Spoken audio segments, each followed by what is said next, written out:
नमस्कार साथियों, मैं एडवोकेट रत्ना वोरा।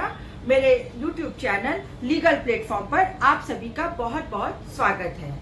साथियों, आज इस वीडियो में हम राहुल गांधी के खिलाफ जो मानहानि का केस चल रहा है उसके बारे में सिलसिलेवार शुरू से लेकर अंत तक यानी कि कल तक की चर्चा करेंगे। साथियों, 13 अप्रैल 2019 के दिन राहुल गांधी ने कर्नाटका के कोलार मत क्षेत्र में भाषण देते हुए रैली में बोला कि आखिर सभी चोरों की सरनेम या सभी चोरों का नाम मोदी क्यों। अब इसको लेकर सूरत के जो विधायक थे पूर्णेश मोदी, उन्होंने सूरत कोर्ट में एक याचिका दायर करी। अब पूर्णेश मोदी खुद ही हाईकोर्ट जाते हैं कुछ समय बाद और अपनी याचिका पर खुद स्टे लग के आते हैं। यहाँ पर जो केस है वो स्टे हो जाता है। अब आगे बताते हैं कि 7 फरवरी 2023 के दिन राहुल गांधी ने संसद में मोदी और अडानी के रिश्तों को लेकर काफी गंभीर आरोप लगाए और सवाल खड़े किए कि आखिर इन दोनों का क्या रिश्ता है। 16 फरवरी 2023 को वही पूर्णेश मोदी, जिन्होंने अपने केस में स्टे लिया था, खुद ही कोर्ट फिर से जाते हैं और खुद ही अपने केस का स्टे हटवा देते हैं। इसके बाद 27 फरवरी 2023 में ट्रायल शुरू हो जाती है। सूरत की कोर्ट में ट्रायल चलती है और उसके बाद लगभग 1 महीने के बाद 23 मार्च 2023 के दिन सूरत कोर्ट राहुल गांधी को इंडियन पिनल कोड की सेक्शन 499 के तहत मानहानि के केस में दोषी करार करती है और इंडियन पिनल कोड की सेक्शन 500 में उन्हें 2 साल की मैक्सिमम सजा सुनाती है। अब साथियों, 23 मार्च को सजा सुनाई जाती है और 24 मार्च 2023 के दिन उनकी सदस्यता को समाप्त कर दिया जाता है, अर्थात उन्हें डिस्क्वालिफाइड कर दिया जाता है। अब वह 2 साल सजा के और 6 साल जब तक डिस्क्वालिफिकेशन चालू रहता है वह इलेक्शन नहीं लड़ सकते हैं। अब इस डिस्क्वालिफिकेशन के बारे में भी हम शॉर्ट में चर्चा कर लेते हैं। भारतीय संविधान की धारा जो आर्टिकल 102 है उसके तहत उसको the representation peoples representation act 1951 की सेक्शन 8(4) के साथ पढ़ा जाए तो यहाँ पर इन्हें डिस्क्वालिफिकेशन के सामने 3 महीने की यानी कि 90 दिन की राहत मिलती है और अगर किसी को 2 साल या 2 साल से ज़्यादा की सज़ा हो जाती है तो वह 3 महीने के अंदर अपील में जा सकते हैं और उस पर अपने डिस्क्वालिफिकेशन पर रोक लगा सकते हैं। साथियों, अब हम डिस्क्वालिफिकेशन को भी थोड़ा समझ लेते हैं।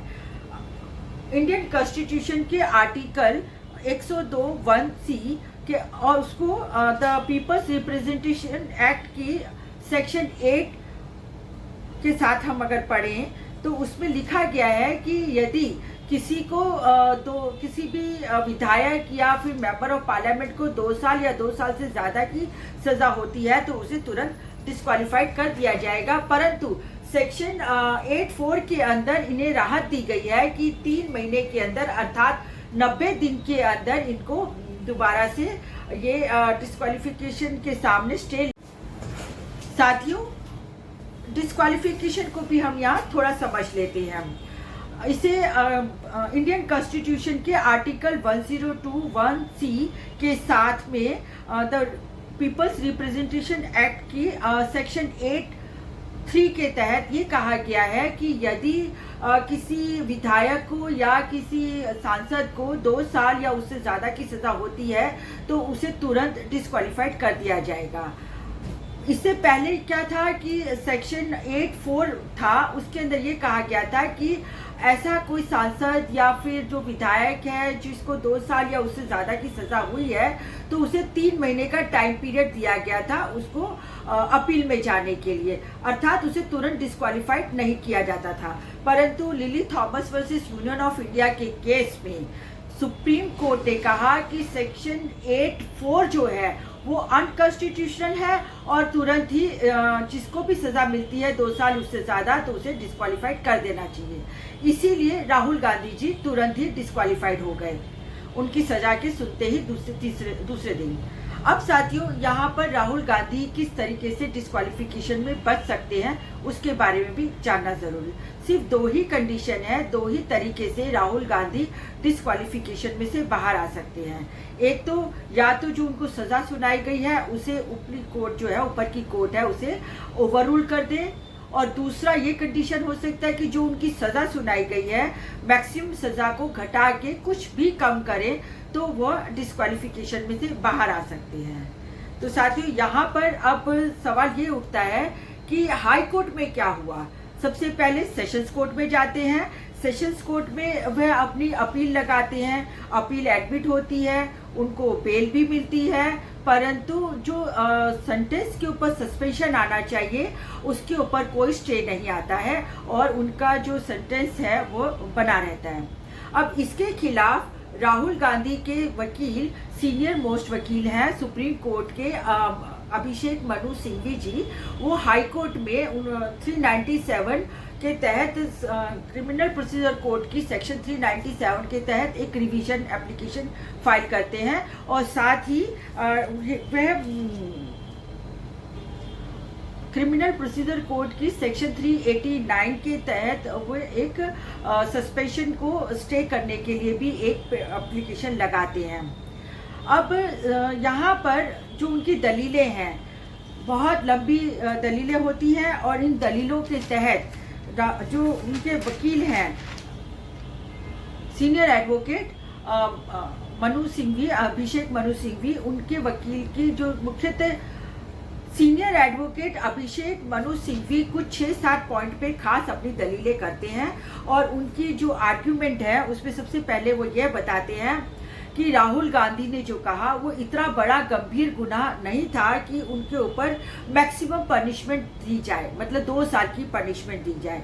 और दूसरा वो ये भी कहते हैं कि Rahul Gandhi first time offender कहलाएंगे और फर्स्ट टाइम ऑफेंडर को भी इतनी लंबी और इतनी बड़ी सज़ा नहीं सुनानी चाहिए। यह उनका पहला आर्ग्यूमेंट था। दूसरा आर्ग्यूमेंट राहुल गांधी ने ये कहा कि उनकी जो सज़ा है उस पर रोक लगनी चाहिए, क्योंकि अगर रोक नहीं लगती है तो राहुल गांधी का पॉलिटिकल करियर जो है वो खत्म हो जाएगा, क्योंकि डिस्क्वालिफिकेशन की वजह से और सज़ा की वजह से 2 साल सज़ा के और डिस्क्वालिफिकेशन के 6 साल अर्थात 8 साल तक वह कोई चुनाव नहीं लड़ पाएंगे। इसीलिए तुरंत ही इस पर स्टे लगना चाहिए। तीसरा, राहुल गांधी के एडवोकेट अभिषेक मनु सिंघवी कहते हैं कि राहुल गांधी ने जो भाषण दिया उसमें उन्होंने खास 3 मोदी का नाम लिया, मतलब नरेंद्र मोदी, नीरव मोदी और ललित मोदी। इन तीनों मोदी में से किसी ने भी राहुल गांधी के सामने कोई मानहानि का केस दायर नहीं किया और केस किया है तो पूर्णेश मोदी ने। और पूर्णेश मोदी जैसे ही मतलब सरनेम वाले भारत देश में 13 करोड़ लोग हैं और 13 करोड़ लोग section 499 of Indian penal code की सेक्शन में केस दाखिल नहीं कर सकते हैं। पर्सनली अगर कोई किसी मानहानि केस में हर्ट हुआ हो तो ही वो केस दाखिल कर सकता है, अन्यथा कोई और केस दाखिल नहीं कर सकता। अर्थात 13 करोड़ लोगों में से कोई भी ऐसा केस दाखिल नहीं कर सकता। इसके बाद राहुल गांधी के जो एडवोकेट थे अभिषेक मनु सिंघवी ने यह भी बताया कि डिस्क्वालिफिकेशन के यदि बरकरार रहता है और इलेक्शन कमीशन अब अगर 6 महीने के अंदर, क्योंकि इलेक्शन हो जाना चाहिए, इलेक्शन कमीशन यदि उपचुनाव घोषित कर देते हैं, बाय इलेक्शन ले आते हैं, तो राहुल गांधी अपना चुनाव नहीं लड़ पाएंगे। इससे न केवल राहुल गांधी को नुकसान होगा परंतु साथ ही केरल की जो वायनाड की जो जनता है उन्हें भी नुकसान होगा, उनके साथ भी अन्याय होगा। वो जनप्रतिनिधि के तौर पर राहुल गांधी को ना पाके किसी और को उन्हें वोट करना पड़ेगा। अर्थात ये एक बहुत बड़ा पॉलिटिकल नुकसान है। अब इसके बाद उनकी दलील, ये 5वीं दलील ये कहते हैं कि जो केस एडमिट हुआ ट्रायल कोर्ट में वह सिर्फ और सिर्फ व्हाट्सएप क्लिप के आधार पर हुआ। दरअसल ना तो कोई अखबार की कटिंग दी गई है, ना ही कोई पेन ड्राइव दिया गया। तो यह भी एक गलत मुद्दे पर यह केस को एडमिट किया गया, पूरा ट्रायल चला दिया गया। और साथ ही उन्होंने ये भी कहा कि जो सीडी रखी गई लगभग 1 साल के बाद, वो सीडी भी खुली थी, अर्थात ये एविडेंस एक्ट और आईटी एक्ट को भी फॉलो नहीं करती है। अब लास्ट में राहुल गांधी के advocate, senior advocate Abhishek Manu Singhvi ने यह बताया कि अगर कोई भाषण है और उस भाषण के तहत अगर कोई कार्रवाई की जानी चाहिए तो किस तरह की गवाही को मान्य रखना चाहिए। पहली गवाही खुद जो फरियादी है, जो अरेस्ट करता है, उसने खुद ये भाषण सुना हो, पहली गवाही वो। दूसरी गवाही किसी रिपोर्टर की हो सकती है जिसने रिपोर्ट किया हो और वो कोर्ट में आके अपनी गवाही दे। और तीसरी गवाही ऐसे व्यक्ति की हो सकती है कि जिसने भाषण सुना हो और फिर वो कोर्ट में आके कहे, अपनी गवाही दे, तो उसकी गवाही को मान्य रखा जा सकता है। तो इस तरह बहुत ही लेंथी आर्गुमेंट हुआ और इस आर्गुमेंट के बाद जो हाई कोर्ट के जज हैं उन्होंने इस राहुल गांधी को किसी भी तरह का स्टे के ऊपर, सस्पेंशन के ऊपर, यहाँ पर राहुल गांधी के एडवोकेट श्री अभिषेक मनु सिंघवी जी की पूरी दलीलें सुनने के बाद हाई कोर्ट ने कोई स्टे नहीं दिया और राहुल गांधी को कोई राहत नहीं दी है और फैसला भी वेकेशन के बाद सुनाया जाएगा। अब यहाँ इन परिस्थितियों में जो राजनीतिक विश्लेषक हैं और जो कानूनी विशेषज्ञ हैं, उनका मानना ऐसा है कि अब राहुल को बिना टाइम वेस्ट किए तुरंत हाई कोर्ट से अब सुप्रीम कोर्ट में अप्रोच करना चाहिए और सुप्रीम कोर्ट में अपना केस दायर करना चाहिए। इसके साथ ही मैं अपना वीडियो यहीं समाप्त करती हूँ। यदि आपको मेरी दी गई जानकारियाँ अगर अच्छी लगी हो तो मेरे वीडियो को ज़्यादा से ज़्यादा शेयर कीजिएगा, लाइक कीजिएगा और सब्सक्राइब कीजिएगा। फिर मिलती हूँ एक नई वीडियो के साथ, तब तक के लिए नमस्कार।